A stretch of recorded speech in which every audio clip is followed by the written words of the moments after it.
What's good, everybody? Welcome back to the channel. I am your mistress of ceremony, Miss Lady Nika, and with Tangled and Twisted, the web series. This is episode 5, back in the mix. I hope y'all went and watched this. If you didn't, don't worry, I got you. I got you covered in this episode. Because, see, everything that you don't have, I'm going to put it down there in that description box for you. You're going to have your this episode that I'm reviewing. You're going to have some musical delights and things of that nature.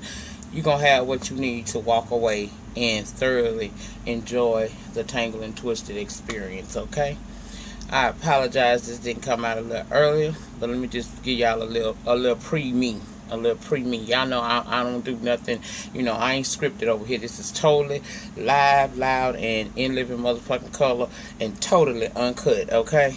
Uncut. Remember that part as we go through this review. I'm uncut. So, don't get in your feelings about that. Not say, because it's all love. I support it 100%. But, I like to talk a little shit and swallow spit. And that's what we're going to do on this episode, okay? Now, let me get y'all. Oh, child, let me tell you something. I would have had this review up Friday. Get you some white friends. For real. Cat was not lying. Get you some white friends. When you got you some white friends, them motherfuckers celebrate a holiday or a special occasion for a whole damn week. Bitch, I've been celebrating New Year since last weekend. Get you some white friends. I'm telling you. Elevate your mind, man. But, yeah. So that's why I'm a little late. And to those of y'all who got the notifications yesterday about the Facebook Live, I don't know what's going on with my Facebook Live. They had me uninstall Facebook, reinstall Facebook. I go on it from even if I tried it on my desktop, I couldn't get on Facebook Live. It'll say that I'm live, and then an error message will pop up. I had to screenshot that and send it to Facebook, and I guess they working on trying to get that situation resolved. So hopefully I'll be able to go live soon again. I don't know what's going on with that. I tried to go live, try that thing here. So I know I was sending notifications out. I'm sorry that it didn't come to fruition. We were actually going to talk about this very show on the Facebook Live, but I'm having tech difficulties. I don't know if it's something associated with my account or Facebook Live in general, but I can't see live shows and I can't do them. And I know I ain't fucked up over there. I ain't did shit over there to make them, prohibit my usage, So that's why it didn't happen. So we're going to try to make it do what it do right here. Hopefully you caught up. If you're not caught up, let me give you just a little bit of what happened on episode 4. Now, back then, y'all remember, Mook, Tron, Swoop, and the crew had to leave Georgia to go to South Carolina because they had committed a murder on those thugs that had pulled up on Mook and Miss May. Okay? Remember that. Now, she hadn't heard from them at that point. She hadn't heard anything from them, and she was worried, out of her mind, almost, to the point of making herself sick with worry about her nephews, okay? We also met Shawty in last episode. He's the neighborhood player pimp hustler, and we called him informing his girlfriend, Portia, that he needed DNA because, see, his mama, his sister, his neighbor across the street, his other baby mama, and 2 more cousins said them kids don't look nothing like him, so he need a DNA. Now, if she ain't had the money to pay for it, they can go on take that shit tomorrow where he could find out. But he wasn't going to be able to put no more coins in that household until then, which was kind of putting her in a bind because the rent was coming due, and she only had 150 of the, and it required an extra 450, okay? So we seen her going through trials and tribulations trying to figure out how she gonna get this money and pay her rent. Well, she wind up with the idea, let me go talk to these cops. You remember the detectives that were trying to investigate the murder of the young men Mook and them had shot up? She called them. She wastes their time because all she trying to do is be on some Crime Stoppers reward type of shit, and they wasn't trying to hit it. Bitch, give me something that leads to an arrest, and then we can work it out with you. We also saw in that episode that Officer Wells and Nelson still crooked as ever. They played old Kim, got her lip service and then arrested her. We also saw on last episode that Clue and Dooney got busted. Okay. So it ended with Isha sitting up Derek to be robbed by Mook and the crew. They put the old boy in the trunk and rolled on out to go take him to wherever they needed to take him to get his goods and services. Okay, so that was pretty much all of what happened down in episode 4, which brings us now to episode 5. And as we entered that, we were, bouncing and shaking along to the music of the New Breed affiliates. I'm going to put their information down in the description box down there. They brought us into the episode 5, and don't act like y'all wasn't bouncing to that shit, because I was, and I'm in my 40s, and I know I was about, child, I almost bust the old nasty New Orleans twerk on it, but I didn't want to get down like that at that time. But yeah, that's their cut that plays at the very beginning of the episode, not the previews. When the episode begins, well, after we see the globe and that music that brings us in to the city, and you seeing the sights and sound, that's them. Pay attention. I know you was jamming to that. I told you, I got y'all. Check the description box. I'm gonna send you over there by them. You better find out something about that. But that was a nice cut, and I appreciated it. And shit, I listened to it a couple times, to tell you the truth. But anyway, child. The scene opens up with Tron and E. Now, they have gone and robbed Derek, gotten his shit, gave Mook his cut, and now the rest is for them to divide up between the two of them, and they discussing how they gonna triple the money, because see, this here right here, what they got, it's some good ass product, and they want to make sure that they make their money off of it, and they plan on doing so. And it looked like E got more sense when it comes to how to cut it up and bag it up and ounces and stuff like that. See, child, I'm tell you, it be some masterminds, and they be right in the hood. If you got sense enough to know how to cut up dope, measure that shit out, distribute that shit at so much for per ounce or per whatever the hell, however they go, I ain't putting y'all in my business that y'all know what the fuck I know, just saying. You can do some wonderful things with your mind, and that's one thing that is true about the urban communities. Y'all think ain't nothing but a bunch of pimp prostitutes and hustlers in there, but it's also masterminds in there. Some of the greatest things come out of the most less desired areas of town. Okay, so anyway, they doing that shit. Next scene takes us to Swoop standing on this porch, and we meet Sly. Yes, we do. Now, Swoop say, Sly is the cater, the dirty dozen. Sly is like a jack of all trade. I said, and master of none. But okay, this dude rob, steal, sell dope, and pimp. He a one-stop Charlie in the neighborhood, and he coming there to score a little something from Swoop, okay? So he get his little product, and Swoop just, running it with him, man. You still into that pimping thing. He said, yeah, man, shit. I'm going to tell you straight up, let me tell you something about this dope game. He ran some game to him. He said, let me tell you something about that dope game. He said, man, dope run out, but pussy is a resellable.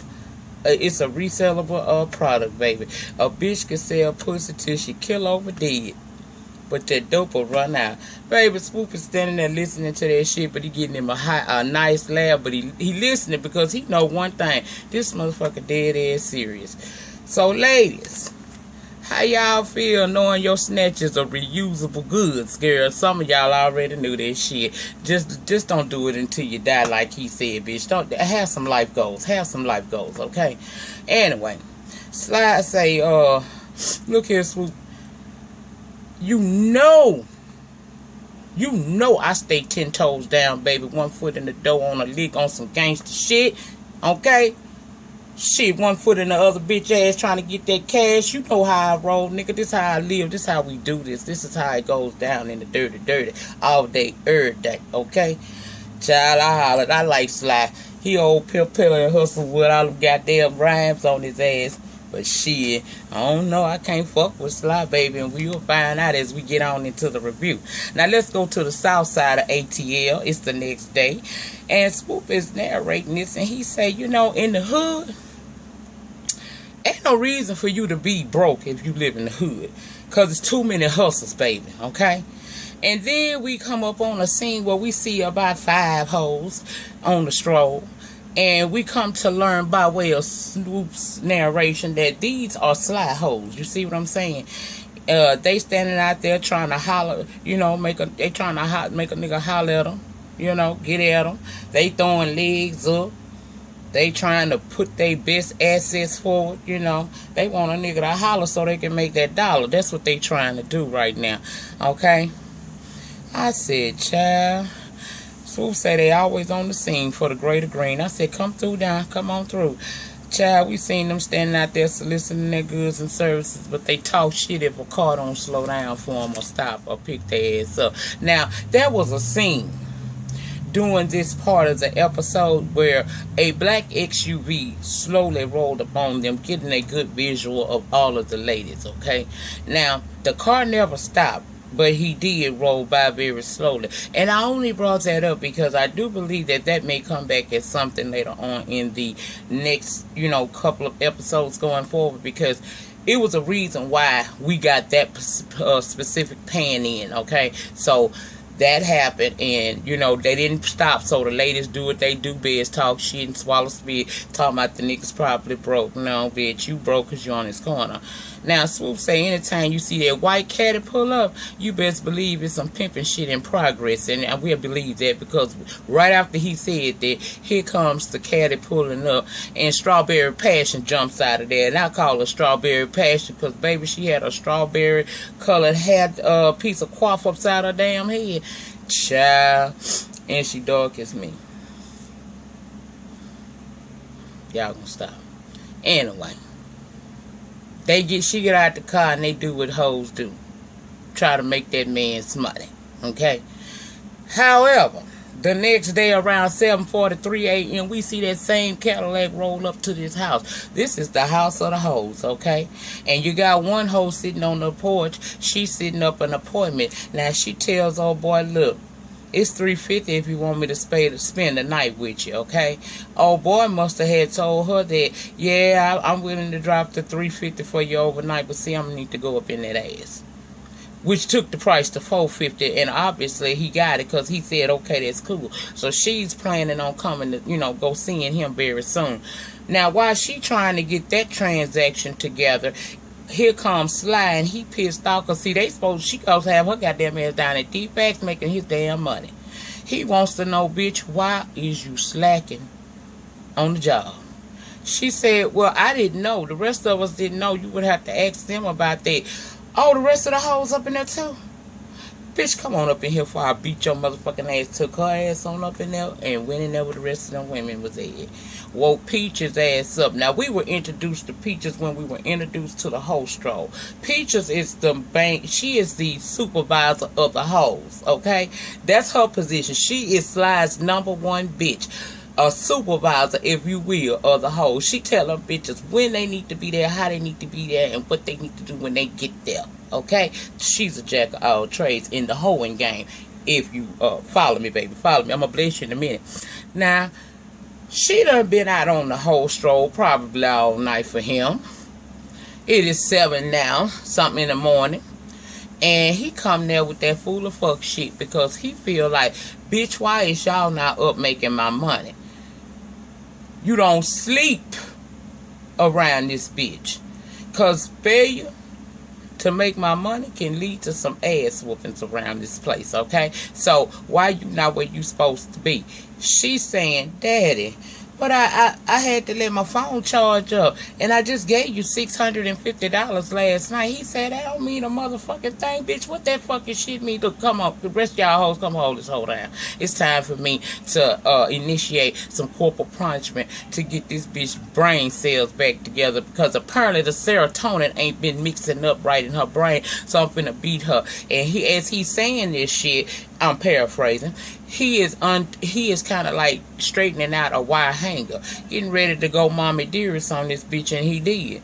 Now, she is crying her eyes out and begging and pleading for her life while her comrades, her sisters in the whole game, is holding her down so this man can do this to her. However, he must have gotten tired or felt as if he was not giving her, enough incentive to do better next time, bitch, because he decided to put down the wire hanger and pick up his Eterna gloves and commence to punching her ass until he was tired. Once he completes that job, he stops hitting her and tell Passion, come here, girl, let me holler at you in the next room. She go in that next room, honey, and he is telling her, look here, I've been watching you. I've been watching you. I want you to know. I see what you do. Don't think your work goes unappreciated or unnoticed. And because I have been watching you, you see how this bitch in here, did you see that bitch over there? See how that bitch in there, she let me down? I can't have no hoe like that there. Not as my main bitch. So what I'm here to do today for you, because you have been so diligent in making sure that you fuck me and every one of my clients just the way I need you to do. I need you to become my new bottom bitch. I need you to get these hoes together. You need to be making these girls get out here and make this money, baby. Daddy gotta eat, and I can't eat, if y'all don't bring me this bread. And she, with her dumb ass, is a prime example. All of these women, with the exception of Peaches, is a prime example of Stockholm Syndrome. Look it up. Look it up. She actually, thank you, Daddy. Oh, my God. Now, passion fruit, bitch. Passion.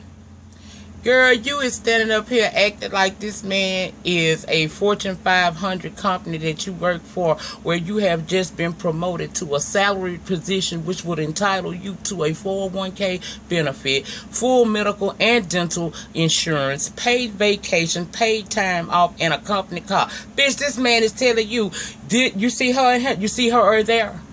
I need you to get these hoes where they need to be, when they need to be, and making my motherfucking money. Or that too can be you. That's what he basically told you. But you, because you have been conditioned to think that this man is actually doing something for your greater good, you feel like this man is God to you, and by him instilling, giving you this job, he somehow is showing you that he trusts you and he wants to be in your life and he got your back because he know you got his. You think in the book of your mind that you have something special with this man, and you don't, girl, because if you make him mad, you too will be just like Peaches. Now he promoted this hoe and called the other hoes in to make the announcement as if she somehow is receiving some type of position of power to where she should be celebrated for doing so. And he lets them know she gonna be the one in charge of y'all from now on. And if it's a problem, somebody speak now, forever hold your peace, because you can speak now and catch the fade, or play me and I'll fade you out next time, okay? Of course, they are victims of Stockholm Syndrome as well, because they like, okay, Daddy. Now, you would think at this time he has done enough and he's going to take his chicken ass on by his business. Chicken, I mean by built. He built just like a bird. So he is not going to leave at this moment. He got to, again, show these women how powerful he is, further fucking with their mindset and making them feel like they have to be beholden to sell their bodies for him. He calls Peaches in and basically humiliates her again by letting her know passion will be taking your position. Whatever passion say do, that's what the fuck you do. And see, you done sat here and made me have to make this motherfucking decision. Since you done put me in this position, let me go ahead on and clock you one more time. And he clock her one and lay her out on the floor. And she's screaming and hollering and feeling so bad about herself. He is telling the rest of the women, look here, Memorial Day weekend is coming up. That's one of the biggest events, one of the biggest weekends for Atlanta.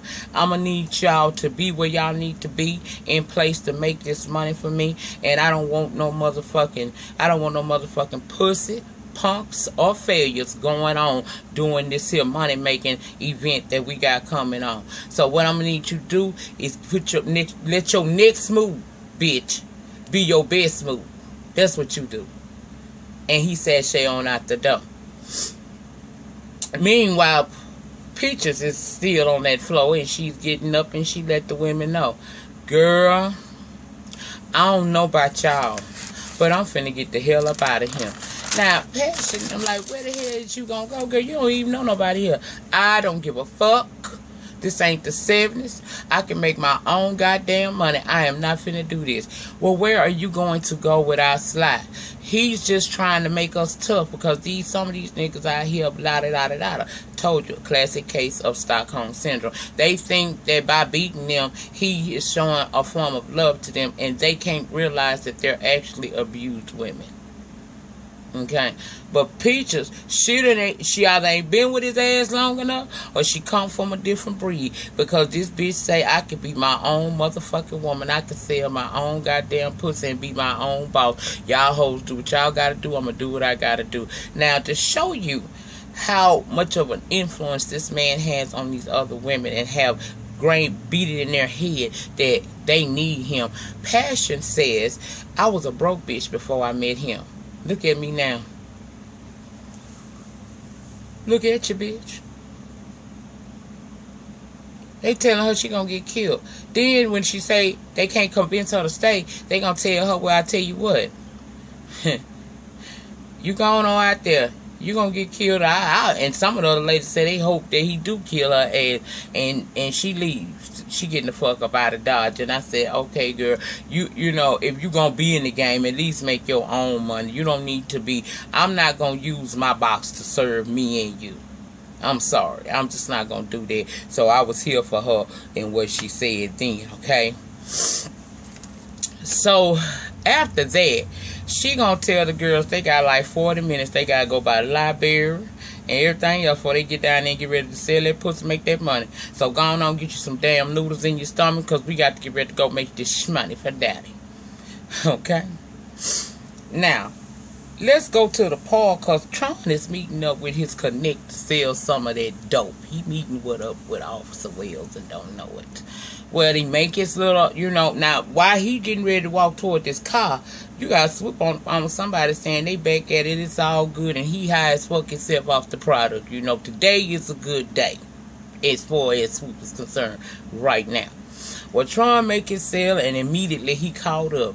Now, he decide, oh, I'm busted, but bitch, I'm finna bust you. He bust the cop in the face for setting him up and shit, but it don't matter because his ass gone to jail, okay? Now, let's go back to Swoop, because he's still talking high as a motherfucker.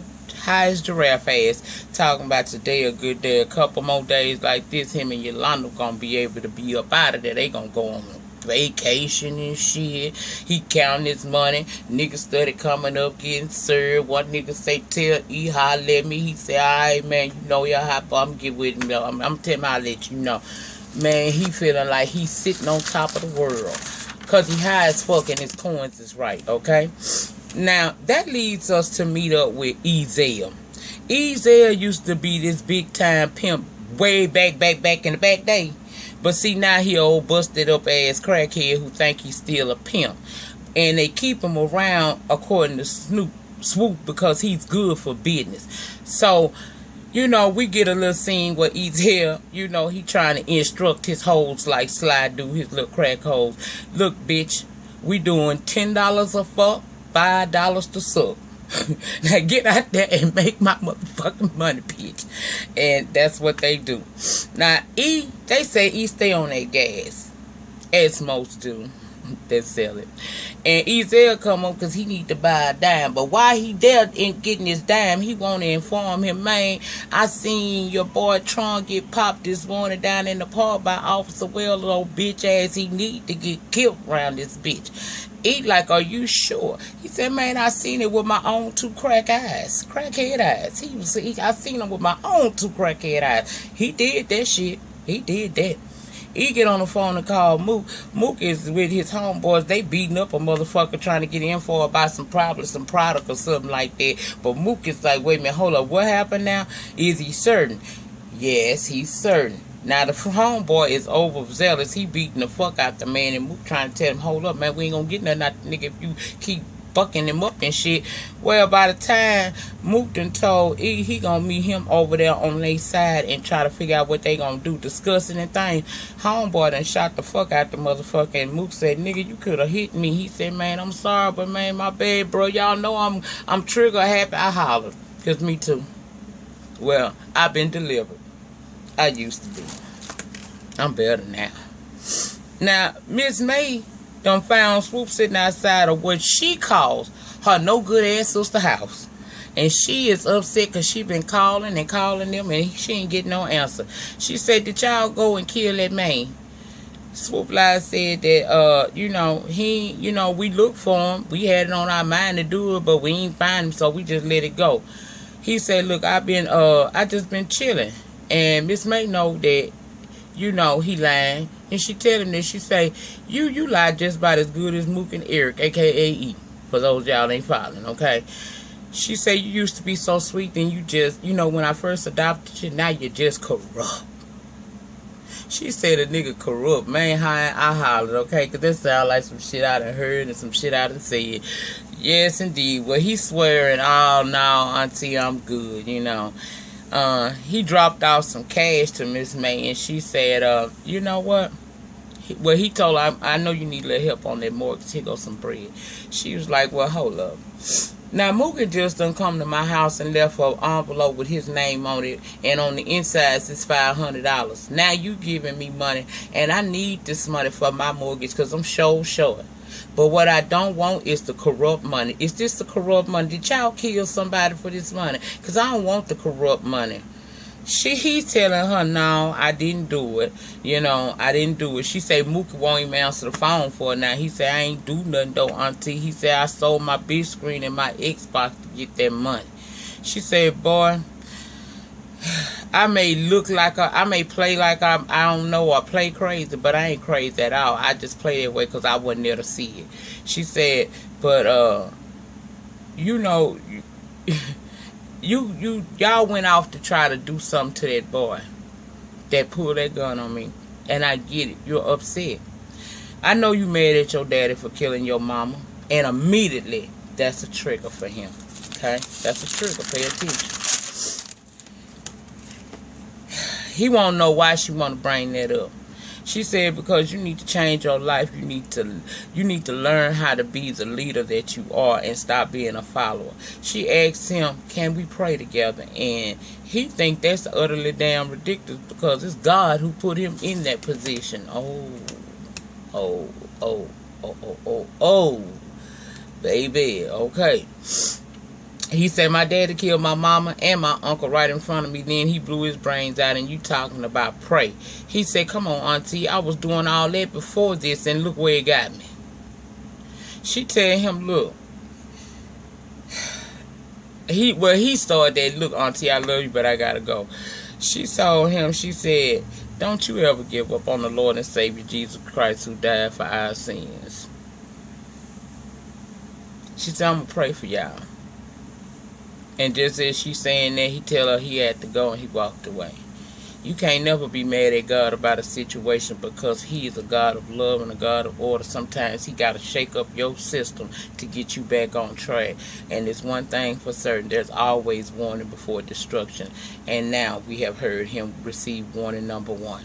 His auntie, Miss May, just told him, get out this game and be the man that I know that you can be. But we gonna see what he gonna do. We gonna see. Okay? Now, he's saying that it done been one hell of a damn day.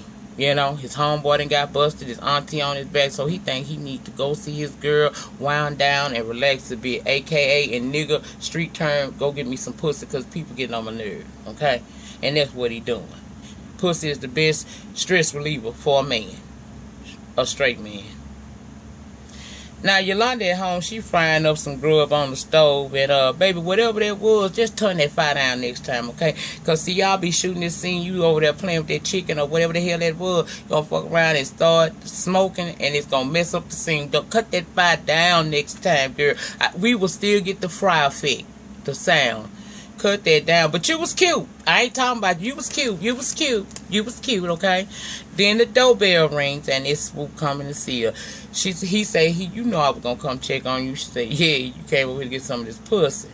He said, nah, it's Friday. I was gonna come see about you, but I gotta get this money. And he said, since she brought it up, you can go ahead on and give me 2 or 3 scoops of that pussy while I'm here. I'll take that too. Well, she go to get him something to eat, and that is where we meet Yolanda's brother Hassan. Now, when you see Hassan, you will think to yourself, Mexican mafia, Mexican disciple, some shit like that. You know, he got that look. He got that look, you know. And Hassan addresses him as Brother Allen. However, Swoop does not like to be addressed as Brother Allen because that is not the name to which he identifies with. He prefers to be Swoop, but he's not finna argue with this nigga about this shit today. He just trying to, you know, relax his mind, eat a little something, and be happy, okay? That's all the fuck he trying to do. He trying to get it in for a minute, you know what I'm saying? Well, he sit down with him, and basically he telling him that conversation basically was like this, bruh, because Yolanda came and brought the food. And then she whispered in his ear, you know, I'm finna go back here and get this pussy ready. You gonna have this conversation, eat this food, and get through, come back there so you can, and we can be good, okay? That's what she said in his ear. Y'all know that's what she said. Anyway, let's talk about this conversation with her son. Her son is basically telling Swoop, look, man, it's time out for the bullshit. You are better than what you obviously think that you are. You need to come out of this game. He said, my nigga, for all the robbing and killing you do, you got to know that there's a payback to that. And that payback comes in the form of karma. And she has no respect to person nor the time or date to which she will show up and destroy your damn life. You keep doing others, somebody gonna do you. And if you love my sister like you say you love my sister, then you would want my sister to be safe. And fooling with you, she not really safe. But I'm going to tell you this right here. Yeah, I went to jail 6 years ago. Yeah, I became a Muslim. And I'm real glad that all of that happened in my life, because look at the person that I am today. Look how I think, okay? But I'm going to tell you this right here, and hear me well. I can't make you, young brother, get out the game, but understand this. If something befalls my mama or my sister, that gangster you said I am, you will really get to see that gangster that you say that I am. Now, I got to get ready to go to motherfucking work, but you bear that in mind. You might want to get out this game, because everything ain't what it seems. Now, back to what I told you earlier. When there is always warning before destruction. This boy done had two. This is warning number 2. First one was Miss May. Okay? Actually, the first one was when he found out. Well, I don't know if he know if Tron in jail or not. Yeah, he do. Yeah, he do. Warning number 1. Warning number 2. Miss May coming to you, talking to you, offering to pray with you. Baby, it's something about that. When them old folks say they want to pray with you, you best to get with it. Warning number 3, this young man who has given up 6 years of his life and now trying to turn it around is telling you that, bruh, at some point in time, all this shit you do and you get away with, you gonna have to pay for it. You gonna have to pay for it. Now, you can pay on the front end or you gonna pay on the back end, but you gonna pay. And he ain't listening, okay? Hassan leave. Now, he go back there. He taking off his clothes, preparing for these sex scenes. And I must say, this is one of the best web series when it comes to sex scenes that I have seen. And I do be watching web series. I just don't talk about everybody's shit. But I'm going to tell y'all pulls off some good sex scenes. I'm telling you, I be so caught up in this shit. I be about to call Tyrone and tell that nigga come on back. But, yeah. So he go back there.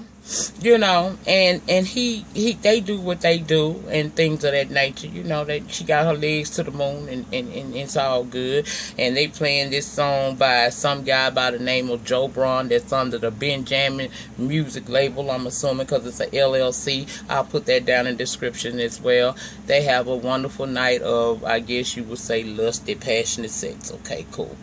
Afterwards, he laying there asleep and sweating because he having dreams of, you know, wanting to kill himself. He's replaying what happened when he was a child, when he witnessed his daddy murder his mom and his uncle, then his daddy blew his brains out in front of him.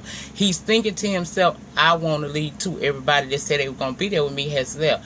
He's trying to make himself shoot himself in the head, but he can't bring himself to do it. And finally his mother appears to him and says to him, I'm always here with you. I ain't going nowhere, but son, you need to change your life. Warning again. Warning number 4. Warning number 4. Now we see him in this dream saying that he loved his mom and he thought she left him, but then she disappears, but you can still hear her saying that, you know, I'm always here with you. I'm here with you every day.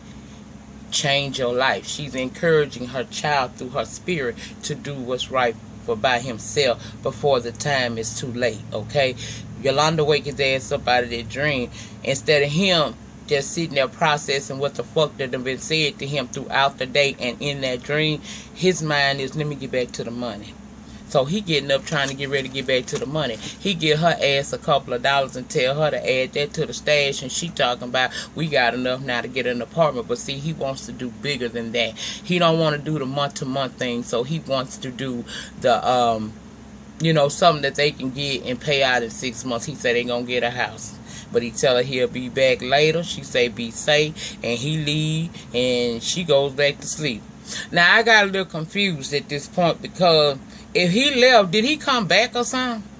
Or was that little part a part of the dream as well that we saw?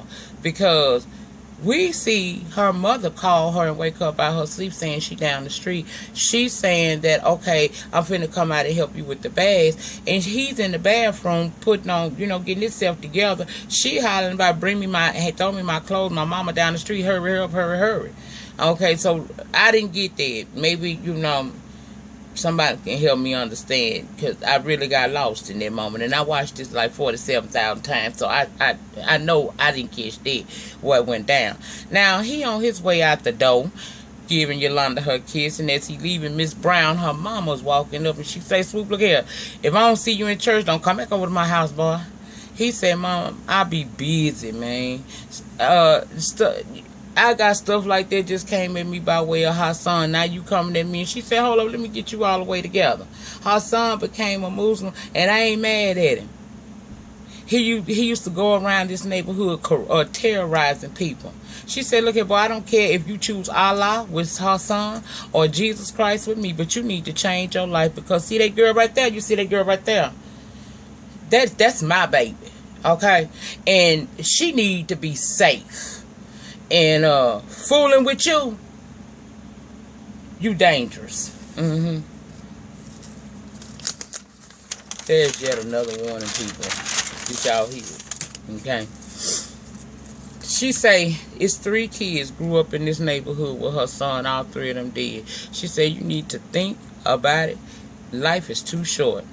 Well, he kisses her on her cheek, and he said okay, and he left. She go inside their house. Hey, mama. No, hey, mama, me, bitch. Didn't I tell you not to have a nigga up in my damn house? And then she smelled the sex and the weed. Because you smell it. I ain't talking about like a puss stank or nothing like that. But sex has a scent for us grown folks. You know what it is. It's a very nice, musty, sweet scent. But,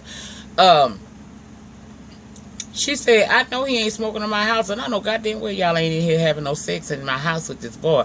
Yolanda talking about we weren't doing it, but it don't matter if we do, because we about to get our own house. She said, girl, what the hell's wrong with you? What the hell wrong with you? This boy can't do nothing for you.